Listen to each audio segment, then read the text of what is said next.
From Washington, D.C., this is the Muslim News on Muslim Network TV. Assalamu alaikum, I'm Hena Zuberi. First, the headlines. Muslims observe Islam's holy night of Laylat Al-Qadr. U.S. Muslim voters' turnout grew in 2020. Fauci clarifies remarks, says pandemic is not over, yet U.S. is out of acute phase. U.S. senators suggest sanctioning India. Turkey plans to repatriate 1.5 million Syrian refugees. Saudi Arabia emerging as largest cinema market in West Asia. And our top stories tonight. On Wednesday night, Muslims around the world observed Laylat Al-Qadr. Called the Night of Power, it commemorated when the Quran was revealed to Prophet Muhammad. Believers will soon mark the end of the month of fasting with celebrations for the Eid al-Fitr holiday.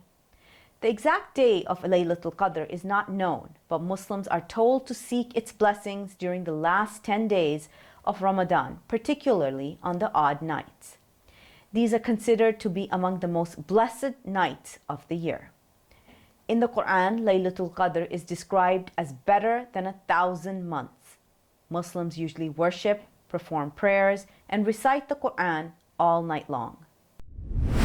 From festive lights to custom-wrapped Nutella jars, Muslim-owned small businesses are growing to meet the increasing demand for inclusive holiday decorations and gifts. Islamic Decor has made it mainstream into sellers such as Walmart, Target, and Amazon, who are cashing in on the growing market. Sana Hassan founded Memorable Creations in 2012. She wanted to recreate what she experienced as a child for her two boys.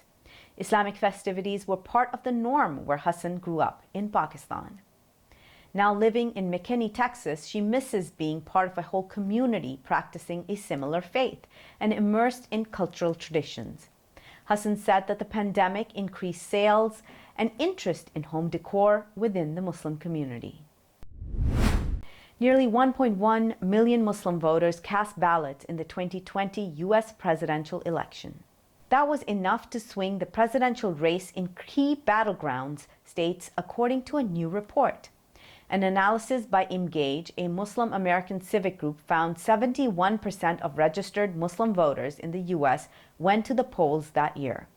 That's 2 percentage points higher than 2016 and 4 percentage points higher than the nationwide turnout in 2020. In 12 states where Engage organized voter registrations to mobilize Muslims, the number of registered Muslim voters grew by 27%. In Georgia, where President Joe Biden won by almost 12,000 votes, more than 61,000 Muslim voters went to the polls, Engage reports. In Pennsylvania, where Biden carried by nearly 81,000 votes, about 125,000 Muslim voters turned out. After declaring the United States was out of the pandemic phase, Dr. Anthony Fauci walked back his statement, saying that the pandemic is more controlled but not over yet. Earlier in the week, the chief medical advisor to President Biden responded to journalist Judy Woodruff's question about how close are we to the end of the COVID-19 pandemic during a PBS NewsHour interview. Fauci said while the coronavirus won't be eradicated, the level of the virus could be kept quite low.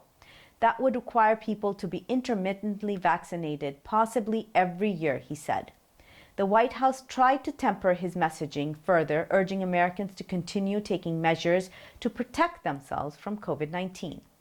There has been an uptick of new COVID cases in most states, and hospitalizations have been rising over the past week. Yet fewer people are dying of COVID-19 now, more than during much of the pandemic. With more of 400 deaths a day, the past 2 months of COVID-19 have been more deadly than recent flu seasons. The Palestinian Student Association at the University of Central Florida has created an online petition to request accommodations for Muslim students during finals week. This is so that they can observe the celebration of Eid al-Fitr holiday, which marks the end of Ramadan. The petition has more than 1,000 signatures. It's not the first time such accommodations have been requested, said Syria Lutfi, the association's president. Many Muslim students seeking to celebrate Eid al-Fitr come to Lutfi after being denied accommodations by their professors. Eid will be celebrated on May 1st and 2nd, depending on the moon sighting in North America, coinciding with UCF's final exams, which run through May 3rd. On Tuesday, Democratic U.S. senators urged Secretary of State Antony Blinken to put more pressure on India. Speaking during a Foreign Relations Committee hearing, they wanted Blinken to call out human rights abuses globally, not just in certain countries. While the world and Washington is focused on threats posed by Russia and China, atrocities in India and elsewhere are going unchecked. Senators were concerned about India's increased purchase of Russian oil. They also called the State Department's request that Congress stop placing human rights conditions on Egypt to receive U.S. defense assistance. Senators were more open to sanctioning India if it didn't stop buying Russian defense equipment. News updates on the 2014 killing of 4 children by Israeli soldiers in Gaza after the break. Stay tuned and we'll be right back after these messages.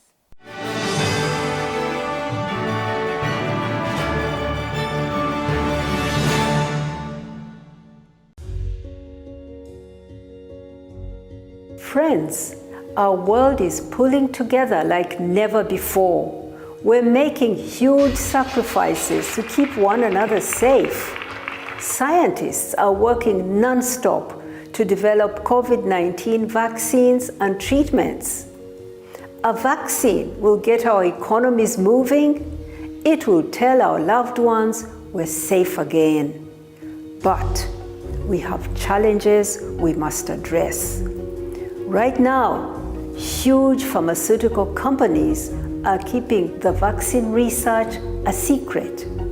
They're deciding how many vaccines get made, how much to charge for them, and who gets vaccinated. This will no doubt leave billions of people behind. Pharma companies are putting profit, not people, first. Yet, billions of dollars of taxpayers' money is funding their work. We cannot let the CEOs of a handful of pharmaceutical companies decide our future. We need a vaccine that everyone can have free of charge, no matter where you live or whether you're rich or you're poor. We need companies to share all their research so we can make enough safe vaccines for everyone. We need a vaccine owned by all of us. To end this COVID-19 pandemic, we need to pull together once more.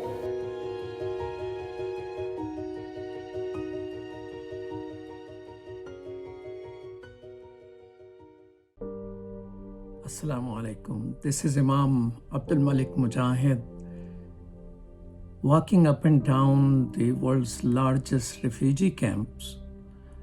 I met Sister Fatima. Well, I'm calling her a sister. She was just a teenage girl, my granddaughter's age. Her parents were slaughtered by the Burmese military, and she was dragged by the Burmese soldiers to their hut, and all night long she was violated. She lost consciousness. When she regained, and in the morning and soldiers were themselves away, she ran and hid in a vegetable patch. Some people saw her, gave her clothes, and took her 4-day-long walk to Bangladesh. Who will speak up for her? Who will stand up for her if not you and I? It's our responsibility. It's our duty, brothers and sisters in humanity. And that's why I like you to support Burma Task Force. I'm a volunteer for it. But Burma Task Force is standing up to stop this genocide, violation of our sisters. You and I, are free. They are not. Please stand up. Work with Burma Task Force and donate today to Burma Task Force. Together, we can do it. Assalamu alaikum.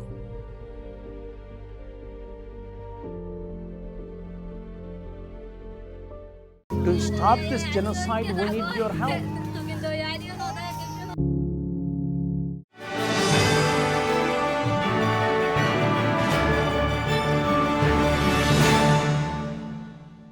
Welcome back. In international news today, on Tuesday, Palestinian rights groups condemned Israel's court's decision rejecting a request to reinvestigate the 2014 killing of 4 children by Israeli soldiers in Gaza.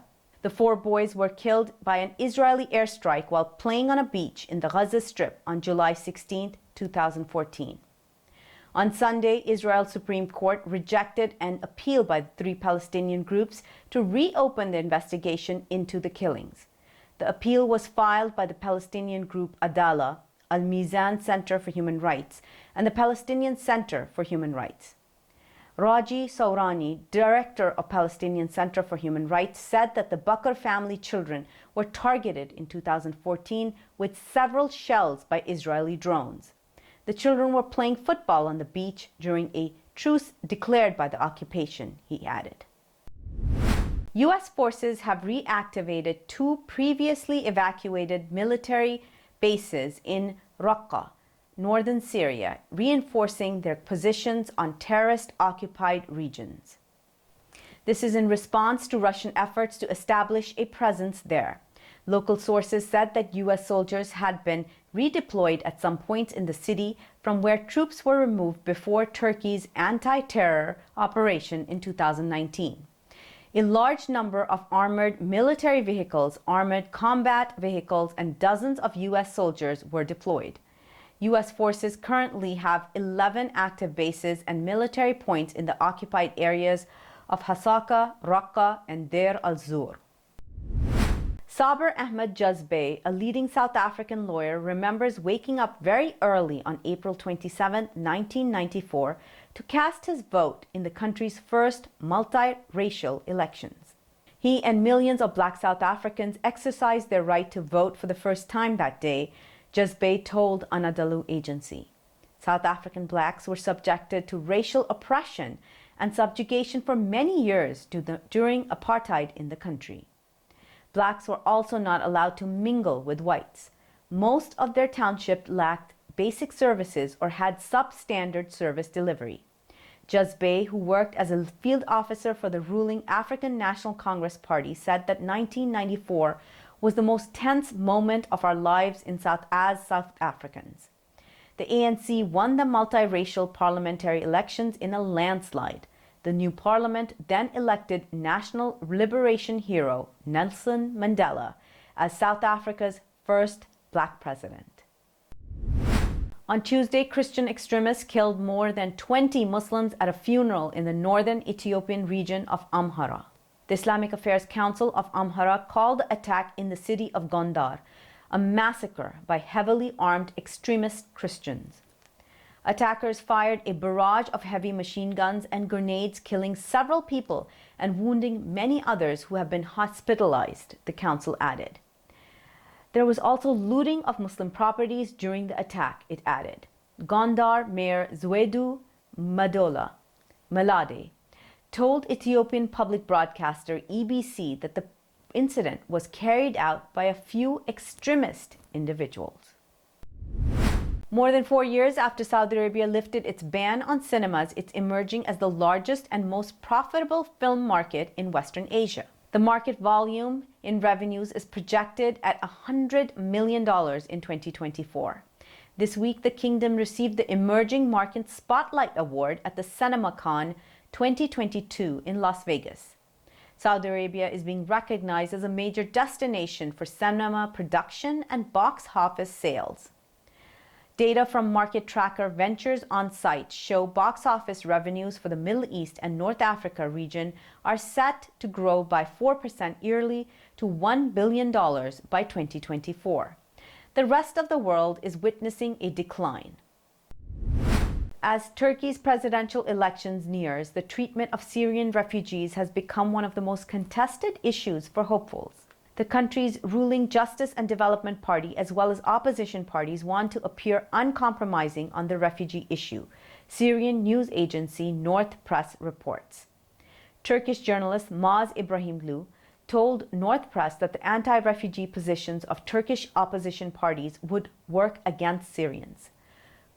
Close to 200,000 Syrians have become Turkish citizens thus far, Interior Minister Süleyman Soylu said in February.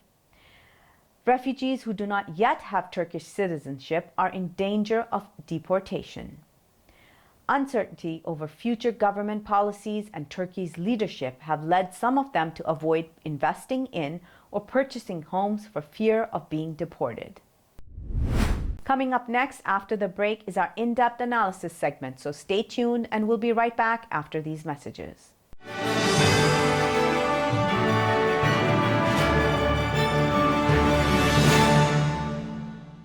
Assalamu alaikum. This is Imam Malik Mujahid in Chicago. Just like you, I was moved by that Allahu Akbar lady.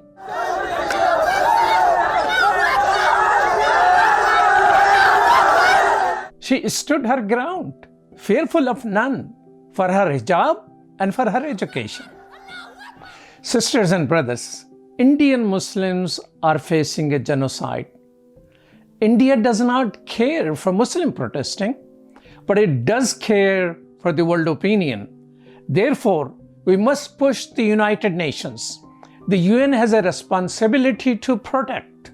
They must prevent genocide. Please sign this UN petition now. Get others to sign. It will help. Trust me, it will help. We need 1 million signatures, brothers and sisters. Please sign now.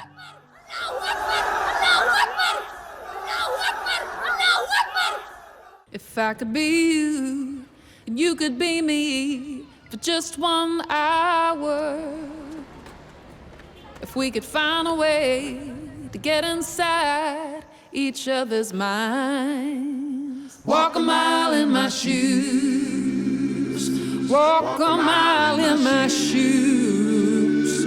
Well, before you abuse, criticize, and accuse. Walk a mile in my shoes. We are Justice for All. Headquartered in the heart of downtown Chicago, Justice for All is a global humanitarian initiative dedicated to raising awareness for human rights concerns impacting vulnerable minority groups. Our diverse team of staff and volunteers, led by Imam Malik Mujahid, work tirelessly to help Justice for All achieve their goals.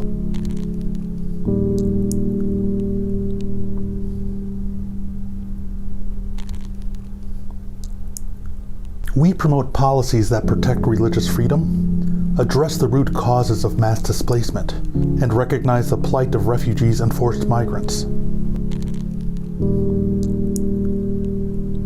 Together, we can continue to stand up for justice. Justice for all.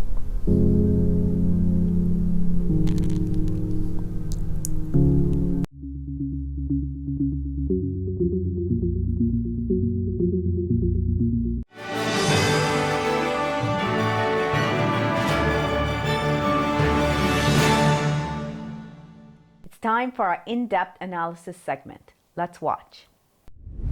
During the high COVID time, homeless people were taken care of. They were taken to the hotels, and it's hard to tell whether people are paying attention. And pretty soon they're out on the street. Was it for their benefit or for the benefit of the hotel industry that they were taken into the hotels? This problem is a chronic issue. I don't think it's a problem of homeless people. It's a problem of the society that we fail to take care of our people, our neighbors. May God save each one of us from becoming homeless ourselves, but we ought to be thinking, what can we do? There is someone who has devoted to 16 years of his life as a legal director at National Homelessness Law Center. Eric Tars is with us. Welcome to Muslim Network TV. Thank you so much for having me. Eric is also adjunct professor at Drexel University Law School. So why New York City is going after the homeless people now? I think what we've seen is that with the end of a lot of the resources that were provided through the CARES Act and the American Rescue Plan, as the tax credits and the eviction moratorium have expired, that it's sort of the delayed effects of the COVID crisis, the economic crisis that came along with the pandemic, is forcing more people into the streets. It's still not safe for many people to go into congregate homeless shelters. And so more people, even though New York City theoretically has a right to shelter, are saying that's not a safe place for me or for my family. And so they're ending up on the streets. And when you have more people showing up on the streets, you get more public backlash. And especially as also more companies are starting to reopen their offices in person and more people are actually coming downtown and seeing people on their commutes rather than just staying in their homes all day. So I think all of these things are sort of a combination that's put a lot of pressure on the mayor to do something about the visible homeless problem. And unfortunately, it looks like what he's doing is kind of addressing those visible symptoms, but not addressing the underlying causes, which put people on the streets in the first place. Eric, you just mentioned new people are becoming homeless. Could you elaborate on that? Why new people are coming? Economy is thriving. Everybody has a sign around here looking for a job. So how new people are getting on the street? Well, I mean, I think what we're looking at is the collective effects of decades of housing costs getting further and further away from the regular wages that many Americans make. In New York City, working at a minimum wage job just simply doesn't pay the rent, and nor does it anywhere else in the country.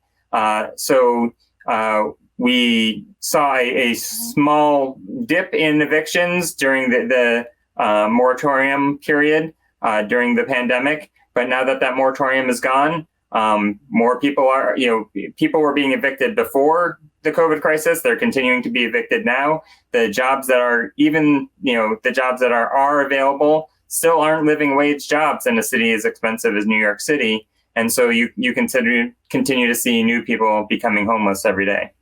So sorry to hear that. Share with us. I was thinking, but they were taking care of homeless. Now they're a street, and that's the problem. You're saying not only that, but in addition to that, new people coming out on the street, and they probably have children and families, and they don't want to be in the shelters where maybe people who have mental health challenges are sitting there or are into some type of drugs. So how many homeless were there, and what is your estimate of the new arrivals? So New York City has the largest homeless population in the country. There's upwards of, I don't know what the numbers are recently, but 60, 70,000 people experiencing homelessness on any given night. Many of them are in the shelter system. As I said, New York City is the only place in the country with a right to shelter law in effect. But as you said, the shelter spaces that are available aren't always safe, aren't always healthy, and don't promote the mental health or well-being of the people who are staying there. So many people who are quote unquote choosing to be out on the streets are making that choice out of lack of any better choices. They've actually tried to go to the shelter system. They've been in it and they realize that it isn't meeting their needs. But the problem is that the shelter system isn't just a short stop for people that on the way to housing, because there isn't any permanent affordable housing that's accessible to them. Since you work in a national organization, share with us which city is doing a better job for dealing with the homelessness? I'm sad to say that nobody's really doing it perfectly. There isn't a really great model in the country because everywhere we look, communities, we've been kind of kicking the can down the road for 40 years or more. We didn't used to have homelessness on the scale that you see it today in this country. Up through the 1970s, from starting back in the 1940s, President Franklin Roosevelt said, we've committed to a second Bill of Rights, including the right to a decent home for every American. But that social contract that provided a safety net for people who are disabled, for people who are elderly, people who are working but simply couldn't afford market rate rent, that was broken in the 1980s by the Reagan Revolution. The HUD budget at the national level for affordable housing was cut in half, and it's never been made up at the federal level, never been made up at the state or local level. And so for 40 years, we've been losing deeply affordable housing year over year over year. And now we're in a state where we just don't have that affordable housing accessible to us. And so that's really the cause of modern homelessness. And all of the cities across the country are in that same state. Some have repealed their laws criminalizing homelessness, are starting to refocus their efforts away from law enforcement and into housing. But nobody's really put the full resources into it that are necessary to end homelessness. In last decade, despite 2 years of Trump in last decade, America took care of more than 1 million refugees. So if we could do that, why we cannot take care of the homeless people? My father grew up as a refugee after World War II, and it's really what's guided me in my work as a homelessness advocate, because he too, as you said, kind of grew up homeless, stateless as a refugee, and I wouldn't want anything less for anybody in this country than I would have wanted for my own father. The problem is that. Like I said, back in the 1980s, we broke the social contract that we had with one another, that we wouldn't let our fellow Americans become homeless, that we wouldn't let that minimum level of survival go past. And so instead, we've seen that instead of providing the funding or creating the structures for affordable housing, we are trying these stopgap measures, just emergency shelter, or some communities are even trying to legalize homeless encampments, creating sort of permanent shanty towns on the peripheries of our cities. It's the lack of commitment, lack of funding, because now these people are kind of seen as less than human, less than deserving. And so we haven't been providing the resources that are necessary. Some refugee populations might be viewed as more sympathetic, at least in the short term. And so they get some resources. But we're in this long-term state where we aren't providing the resources to people, to our fellow Americans. And I don't want those two populations to be played off against each other either. I think that's really important, not to frame this as a either or thing. We should be providing for refugees, and we should be providing for our own internally displaced persons, our homeless populations. We certainly have the resources to do both, but we've chosen not to support them. Yeah, it's something might have to do with the media, because images of Ukraine are on TV and people will be considering about them and donating tens of millions of dollars through different campaigns and things like that. Do you think homelessness issue suffers from some type of absence of a proper humane portrayal in our films, in our media? Our people are not bad people, when we come to giving, we do give. But on this issue, so do you think, you have a day job, can you have an evening job developing some films so people humanize them? Well, there is a great organization out there called Invisible People, led by a man with lived expertise in homelessness himself, Mark Horvath, who is going out to the streets, just talking, filming people experiencing homelessness, to humanize them, to share the stories, because they are people. And that's really what people need to understand. But unfortunately, you're right, the narrative that's been created in the media in our country is that the people who are on the street are less than human. We have this sort of myth in our country that if you work hard, then you get ahead. And so the corollary to that is if you haven't gotten ahead, it must be because you haven't worked hard. It's an individual failing, not a systemic failing. And like I said, the problems that are here are systemic, but they're so slow moving that people don't perceive them. People can't see that wages haven't gone up in decades, but the rents have gone up 2 or 3 times over, and it's squeezed people more. So when you have an immediate crisis like a natural disaster or a war in Ukraine, then people can connect it and say those people didn't deserve to become homeless because of this event. But when it's just these economic causes, people feel like, there must have been something else it must be that person's choices, but it's really our collective choices as a society that are at fault, not the individual choices. And so that makes it less easy to generate the resources needed to fix the problem because the people aren't seen as deserving. What key recommendations National Homelessness Law Center, where you work, has to deal with this systemic problem? So, we certainly agree. We can all agree that there shouldn't be people living on the streets. That's not a good place for them and not a healthy place for them. It's not good or healthy for the community as a whole. But treating these problems with a law enforcement and sweeps approach when there aren't permanent housing resources to place people into only wastes resources. It moves people around from corner to corner. But unless you solve their homelessness, they're just going to have to set up camp somewhere else.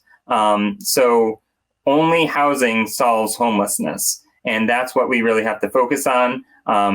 We can do it through new public housing, through vouchers, through renters' tax credits. There's a large number of policy measures we can be taking to meet that need. But right now, what we're doing is we're simply addressing the very visible symptoms of homelessness, but not making those permanent solutions. And that actually takes resources away from the permanent solutions that are needed. It's very easy for the mayor to simply appropriate more of the police budget and jails budget because those are costs that aren't seen to make some grand gesture and say, I'm going to sweep all these encampments.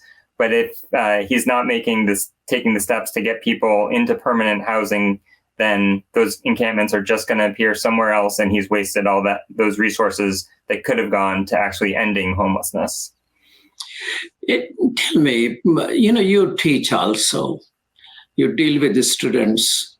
Do you feel there are people among your students, a small percentage, who understand the challenges our society has in terms of homelessness and hunger and issues like that?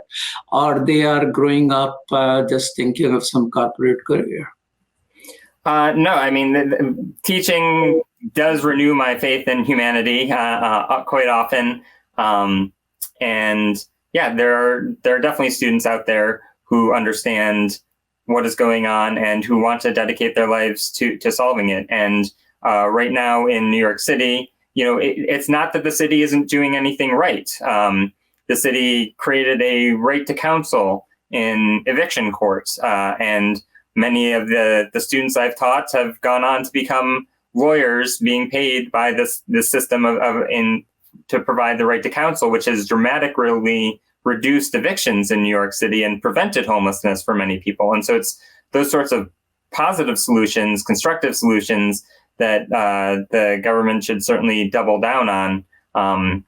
And yeah, so I do see a lot of students who are very dedicated to this work, and there's reason to hope. But as we were saying before, the broader message in the media is powerful, and it's difficult to overcome. And so it's work like yours to look more deeply into these issues that I think is important to counter that narrative. Well, thank you so much, Professor Eric Thomas, for your time. Eric Charles is legal director at National Homelessness Law Center as a adjunct professor at Drexel University School of Law. Thank you so much. Thank you for having me.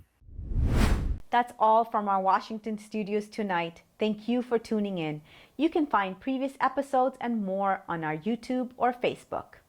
For more content, keep watching Muslim Network TV or go to muslimnetwork.tv. Assalamu alaikum and good night.